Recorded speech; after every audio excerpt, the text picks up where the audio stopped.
nice way for him to finish up the spring. It was. It was. I thought he got stronger as he went on.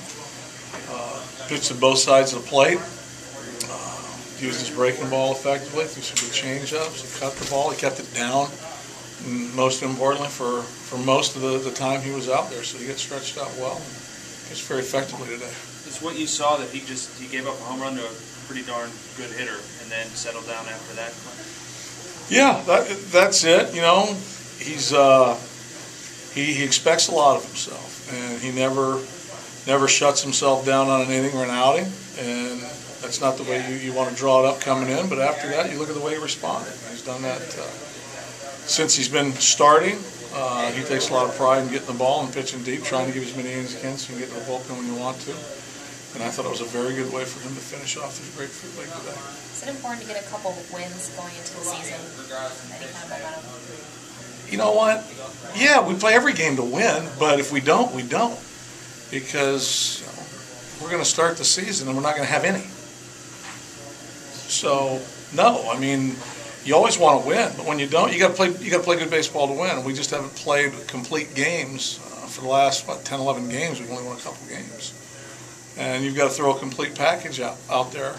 I'll be more concerned when we're running our regular team out there. You know, we've been really trying to take a very good inventory of all our players this spring and challenging guys in different situations and pitching a lot of guys in different parts of the game, which they normally might not have pitched, trying to set this up. So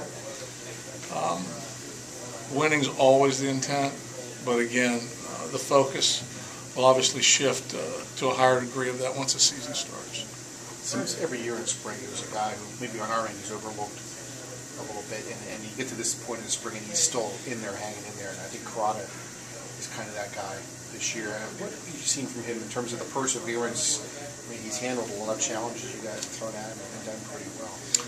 Well, what I've seen is a guy that's, you know, he's pitching out of the bullpen now, and I don't think that's something he did last year, if I'm correct. He's a big guy. He repeats his delivery pretty well. He's got good downhill playing. It's hard sink. You know, it's mid-90 sink. He's added a complementary breaking ball to it at times, and he's pounded the strike zone. And those things are always going to work. We'll see how it finishes off, but he has done everything that he can possibly do to at least build his confidence and let us know, give us another look at him in another role and possibly another opportunity sooner than later. Has he exceeded the expectations you might have had for him coming in? You know, Jen, I don't have any expectations for players. I learned that a long time ago, basically through my career. I give them a blackboard to draw up. I give them a day to go out and work. I believe if you listen to people and you watch people play, they'll give you a very good idea of what they are, who they are, and what they're trying to accomplish. So I haven't set an expectation for one player out there. Through spring training, I've just taken notes, I've watched, and I got a much better feel for us now than I did at the start. Could he be like a two-inning relief guy since he has that starting? Well, he definitely could, and we've used him in 2 innings a couple of times this spring already, and we double switched today.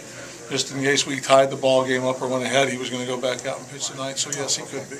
Do you like it, rather than in Texas, being here with that late game stuff, being back in the National League, Clint, with being able to double switch, being able to do things? Do you enjoy that part? I enjoy the National League game more. I thought I enjoyed it way more until I went to the American League last year. I'll say this about the American League. It is probably a bigger challenge for starting pitchers than the National League. The lineups are stretched out much more dramatically. When you got a club with a big-time DH, it changes the whole dynamic of the game. The games are longer. They usually take longer to play because of the lineups, and I think the challenges that go through the pitcher-batter match up. So I have more appreciation for the American League game now than I did going into last year. There's some good ball clubs over there. There's strong lineups, and you pitch and you win in the American League. You've done a big-time job. Good pitching in the National League also, but there's a number of lineups that are a little more soft down at the bottom, and you get the pitcher in the lineup. Because a lot of people think with the National League, it's a big chess match over there. It's just a softball game. You throw a lineup out there. That's a misnomer. That is a misnomer because there are some different dynamics. There's much. I do believe there's an opportunity for more forward thinking, for more matchups, having your pitcher in play and then trying to work your bullpen. Bench players don't pinch hit very rarely unless you're in a platoon situation in the American League. Your bench doesn't get used as frequently.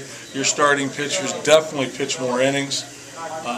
When you're underneath in the 5th or the 6th and you got runners on base, you got to pinch hit for your guy. You got to move in the American League. That's not the case. So it's not as easy as a lot of people think to manage over there. But I do think there can be more challenges that come to the National League game. I know how much you value Snyder behind the plate. From a pitching and defense standpoint, how crucial is it that he stay healthy or be healthy for the front end of the season? If he's healthy, he'll help. If he's not healthy, we'll go to Plan B. It's, one thing I've talked to our people in our organization and to our team about is you got to be built for adversity, and you're going to have injuries. And all that does it boot checks the depth you have in your organization. And when anybody goes down, that gives another guy an opportunity to step in. So we're a better club with him behind the dish, catching and handling pitchers. But that's not to say that won't give the opportunity for the guys that we put in play to do that if he's not available, to step in and get better. Encouraged by what you heard about McDonald's outing? Yes, I am. Yeah, he showed up and was in the dugout today, and Brad gave us the report. I think as important as anything that he was encouraged by his outing. So it was a good day for James. Thanks, Clint. You're welcome.